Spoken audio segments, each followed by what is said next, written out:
Hi, my name is Faris Khan, and today I'm going to talk about a key concept in cultural anthropology known as cultural relativism. And I'm going to explain this concept by way of an example. Let's suppose you're walking down the street and you see a woman at a roadside cafe dressed in this. As some of you may know, an abaya is a loose, full-length outer garment worn by some Muslim women in many different parts of the world. There are several variations of this garment. For instance, there's the hijab, which is worn over the head, the niqab, which covers the head and face, and the burqa, which covers a woman's entire body. So when you see this woman, there are several different ways in which you may react. How you feel about her and her outfit may depend on the culture you were raised in, on whether or not the abaya is a part of your culture, or on how much you really know about it and from whom. If the abaya is not a part of your culture, and all you know about it is what you've seen and heard in mainstream media, then one of the ways in which you might react is by saying, "Oh, that's horrible. Why is that woman wearing that awful dress? She's so oppressed. It's just wrong." You may think that this woman is a participant in a backward community, that she's a victim of male domination, that she's forced to wear the abaya, or that she lacks the power to resist those who force her to wear it. So what are we doing when we react in this manner? In this case, we're assessing the woman based on our preconceptions of what the abaya means. That is, we're judging her culture from the viewpoint of our own culture. But there are other ways in which we might judge this situation. For instance, you might say, if this woman has covered up her body, then I'm sure there's a good reason for it. Here, you may not fully understand the woman's reason for wearing the abaya, but you are not averse to it, and you might even want to learn more about it. Or you might say, I can see why some women would wear such clothes. It might not be for me, but I get why she's covered up. In this case, you may have some knowledge about the practice and may therefore view it as a symbol of this woman's devotion to God. Or you may see it as a conscious choice on her part, rather than an act of compulsion. Many women wear the garment simply out of habit and upbringing. It may be that this is what she's most comfortable wearing when she's out in public. Here again, we're judging this woman's culture, but from a different lens. That is, from the standpoint of her culture. How we view the practice of wearing the abaya, or any other belief or practice for that matter, depends on the cultural perspective we take. In this case, we have taken two distinct points of view. Anthropologists use different terms to identify these two different kinds of perspectives. When we judge some element of another culture, for example, its customs, rituals, religion, food, etc., from our own cultural perspective, and say things like, this is oppressive, this is wrong, then what we're doing is being ethnocentric. To be ethnocentric means to view your own culture to be superior to that of others. It means to judge other societies based on what your society thinks is acceptable. That is, viewing the world from the narrow lens of our own cultural perspectives. On the other hand, if we look at some aspect of a culture from the perspective of the other person's culture, then we are being culturally relative. Cultural relativism is the idea that any aspect of a culture, for example, a tradition, belief, object, or practice, must be understood on its own terms, and not through the lens of our own experience.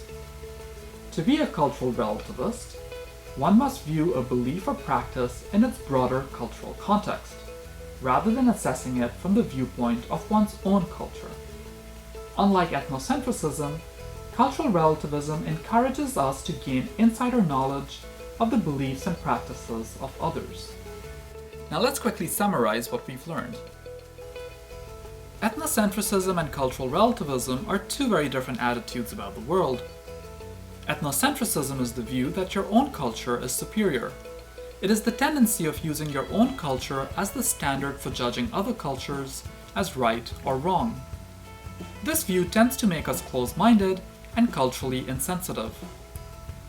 On the other hand, cultural relativism is the view that any aspect of a culture that is being observed should be judged not by the standards of the observer's culture, but from the perspective of the culture itself.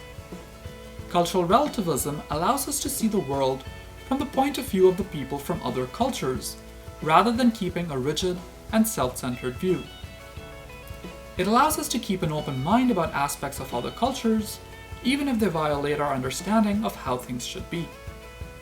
The concept of cultural relativism is important to the discipline of anthropology because it allows anthropologists to avoid interpreting aspects of the cultures that they are studying from their own narrow cultural lens. Besides anthropologists, cultural relativism serves to remind all of us that when we look at other cultures, we tend to see them from our own point of view. This suggests that most people are a little ethnocentric, and unless someone is a trained social scientist, or is brought up to be a cultural relativist, it will be difficult for them to appreciate other cultures without assessing them against their own culture. Being a cultural relativist then means being aware of this tendency, being aware that we have our own biases and that we should try to avoid these biases and look at things from the perspective of the cultures that we are observing. Let's take another look at the image of the woman dressed in an abaya. Earlier I mentioned that many women choose to wear the abaya as a symbol of their devotion to God. It's important to note that this practice is not entirely foreign to our own culture, where certain women, nuns for instance, wear robes and head coverings to show their piety to God. While we see the attire of nuns as fairly routine and customary, some people in our culture may see Muslim women who wear similar clothes, such as an abaya, as backward. It must be noted, however, that in some Muslim countries women are required to wear the abaya or some other form of bodily covering.